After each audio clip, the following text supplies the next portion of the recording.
ఏదైతే నిరసన దీక్షలు చేస్తున్నామో, ఏదైతే కోరుట్ల పట్టణ ప్రముఖులైతేనేమి, అధికారులైతేనేమి, ఎందుకనంటే ఇప్పుడు అనేక సందర్భాలు ఏంటంటే ఎండలు బాగా కొడుతున్నాయి కాబట్టి ఈ దీక్ష శిబిరంలో మరి ఎండలు భరించలేని పరిస్థితి అందరూ. ఎందుకంటే మహిళలు రోజు వస్తామంటున్నారు. ఎందుకంటే వీళ్ళకు లక్ష్యం ఏంటంటే మార్కెట్, గడి స్థలంలో మార్కెట్ కావాలనేది ప్రధాన లక్ష్యం.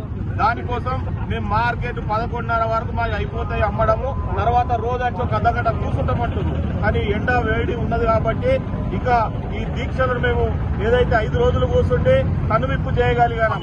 ఇంతకుముందే ఆ కాంగ్రెస్ ఏదైతే మున్సిపల్ చైర్మన్ కూడా వస్తానని మరి ఏదైతే అవి ఏమున్నా కానీ పరిష్కరించుకుందాం, వడదెబ్బ బాగా కొడుతుందని కౌన్సిలర్ల ఏదైతే రిక్వెస్ట్ చేస్తున్నారు. కాబట్టి తప్పకుండా అందరూ పెద్దలు, అధికారులు, ఇప్పుడే పెద్దలు ఎస్ఐ గారు కూడా అన్నారు వడదెబ్బలు ఎందుకు ఇప్పుడు అని.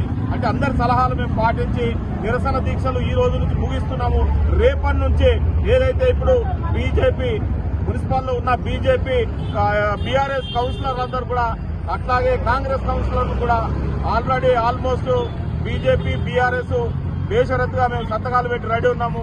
కాంగ్రెస్ వాళ్ళు కూడా పెట్టిరనుకో ఆ వీఐటీ కౌన్సిల్ సమావేశంలో వీఐటీలు రద్దు చేస్తామని మరి హామీ ఉన్నది. కాబట్టి రేపటి నుంచి ఈ నిరసన దీక్షలు కాకుండా ఒక్కొక్క కౌన్సిలర్ దగ్గరకు పోయి అఖిలపక్ష ప్రజా సంఘాలు ఏదైతే ఈ ఉన్నాయో అంశాలు, ఏదైతే మార్కెట్, పార్కు, మైసమ్మ డెవలప్మెంట్, కోనేరు అభివృద్ధి, పురుగుల అభివృద్ధి ఏదైతుందో ఆ అంశాలతో పాటు వీఐటీలు రద్దు చేయాలని నేరుగా కౌన్సిలర్ దగ్గర పోయి సంతకాల సేకరణ కార్యక్రమం రేపటి నుంచి ఉంటుంది. ఈ నిరసనలు ఏదైతే 5 రోజుల నిరసన దీక్షలకు సహకరించిన ప్రజలకు, ప్రజాస్వామ్యవాదులకు, పట్టణ ప్రముఖులకు, అఖిలపక్ష ప్రజా సంఘాల నుంచి మేము అట్లాగే పాత్రికేయులకు కూడా మేము ధన్యవాదాలు తెలియజేస్తూ రేపటి నుంచి అందరు కౌన్సిలర్లతో సంతకాల సేకరణ చేపట్టి మరి కౌన్సిల్ సమావేశంలో రద్దు చేయించే వరకు అఖిలపక్ష ప్రజా సంఘాలు ఊరుకోపోవు, పోరాటం కొనసాగుతూనే ఉంటారని సందర్భం తెలియజేస్తూ జై భీమ్, జై కోరుట్ల, జై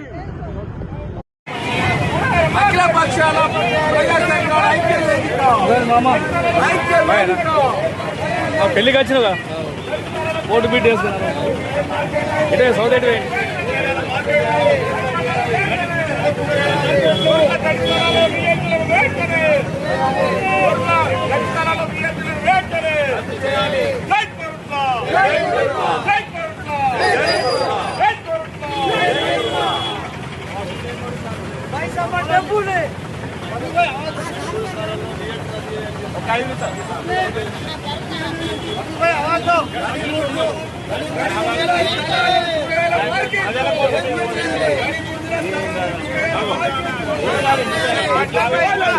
నిర్లక్ష్యం